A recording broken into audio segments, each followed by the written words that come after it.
near them, me. but if you see In someone's some ways, house this is made open, me you feel a just little don't bit better, go but it in and also start made me eating feel their more food, do you? confused.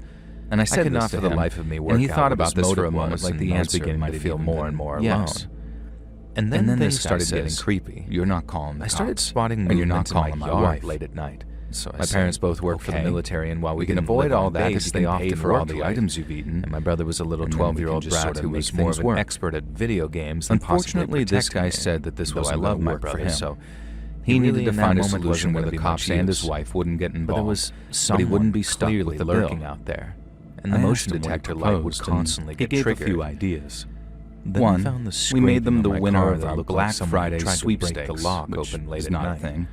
Two, Next, I go there was a halves note with slipped him in to my pay for half locker. the food. I don't want And to then he recount could just about exactly manage what it the said, rest. but it described what someone Obviously, wanted no. to do to me. And then his final let's just offer say it was more was that he Patrick would pay Bateman for all than the food Patrick he'd Swayze. eaten